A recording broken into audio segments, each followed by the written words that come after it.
In this we will identify the coordinates and quadrants for each point before and after the reflection. So here we see that we have points and that we are going to perform these reflections.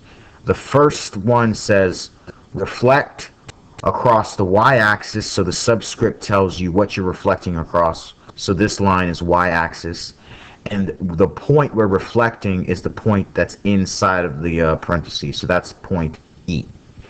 So don't be distracted by this A out here, okay? We're reflecting point E across the y-axis. So point E, the coordinate for point E is 4, 1. All right, so E was 4, 1.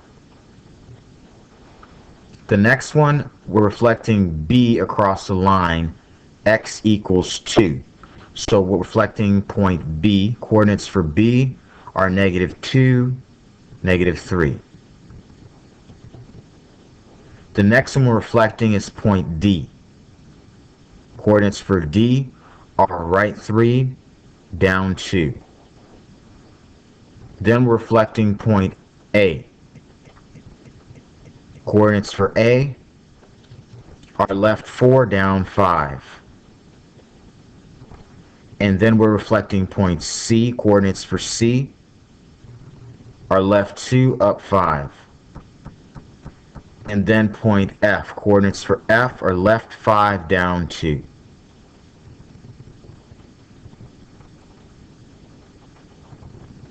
So these are the pre-image coordinates. And then we're going to find our image coordinates. And that will be E prime, B prime, D prime, A prime, C prime, and F prime. All right, first line is the y-axis. So the y-axis is here. We're going to reflect point E across the y-axis. So the perpendicular line that goes through the y-axis is this line right here. And so we can see that E is 4 away from the y-axis. So the mirror on the other side go 1, 2, 3, 4. That's right here at this point. This will be point E prime. Coordinates for E prime then are -4, +1.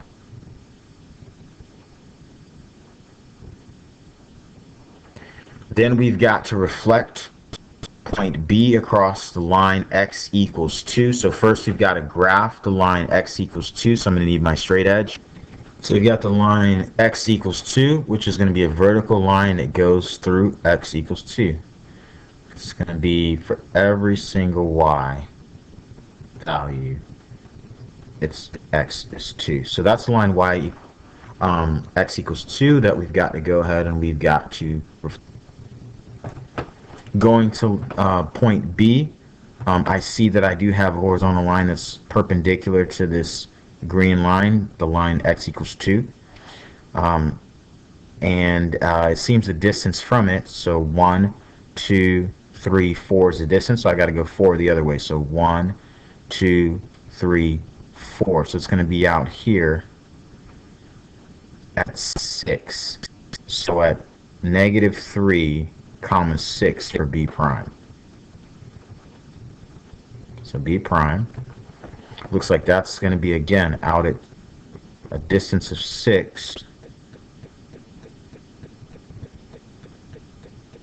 and because these are all going by 1, and down at -3.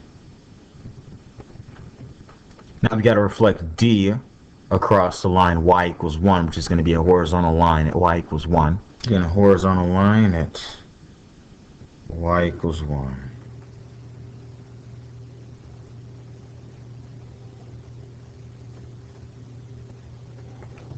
Again, I've got a line of this time, it's a vertical line that's perpendicular to this line of reflection, and I can see that the distance 1, 2, 3 is a perpendicular distance, so then I'll go 1, 2, 3 on the other side.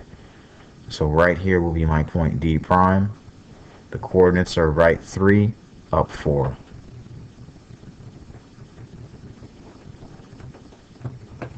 I've got point A, which is being reflected across the x-axis, and so that vertical line will be my perpendicular distance. So 1, 2, 3, 4, 5. So then I'll go 1, 2, 3, 4, 5 on the other side.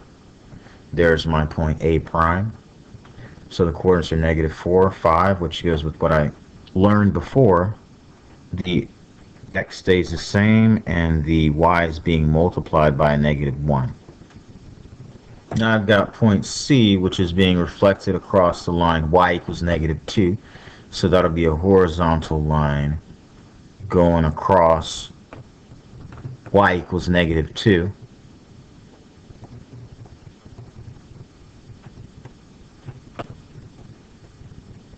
I have a line that's perpendicular to that line of reflection for C, so I can count 1, 2, 3, 4, 5, 6, 7. So I'll go down from 2 down 7, so I'll end up at negative 9. So down somewhere at negative 9 for C prime. So C prime will be down at negative 9 on the y, and the x value is still negative 2. Alright, the last one to reflect is point F, which is being reflected across the line y equals x. So that means for every, it's every point where y and x are the same. So 1, 1, 2, 2, 3, 3, 4, 4, 0, 0, negative 1, negative 1, negative 2, negative 2, negative 4, negative 4. And I'll use my straight edge to draw a line between these points. And I'll go ahead and I'll draw the line across.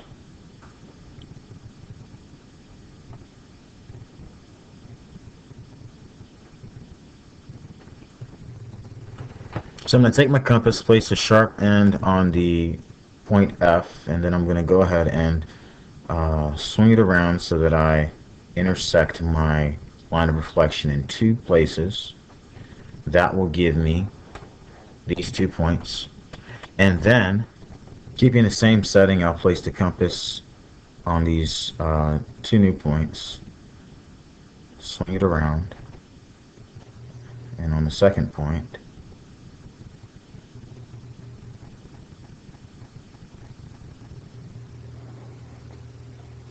and swing it around so that these 2 points intersect.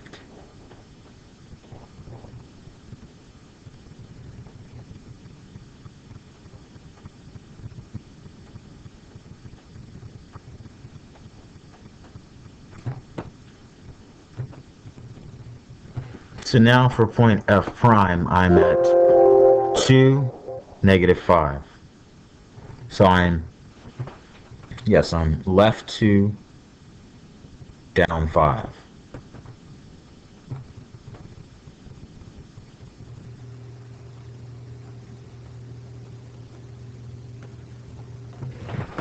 Okay, so now let's go ahead and do our quadrants. Before the reflection for point A, I was in quadrant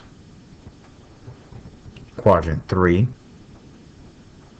but now I'm going to be in quadrant 2 for A prime.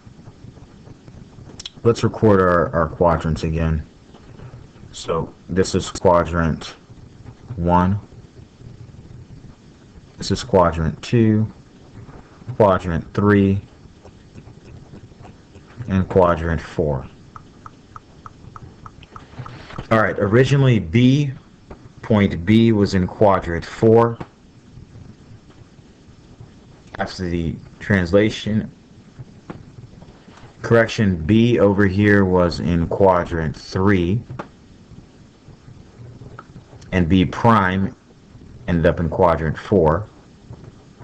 Point D was in quadrant 4, and point D prime ended up in quadrant 1. Point A is in quadrant 3, and point A prime ended up in quadrant 2. Point C was in quadrant 2, but ended up down here in quadrant 3. And point F was originally in quadrant 3, and then after reflection it still remains in quadrant 3.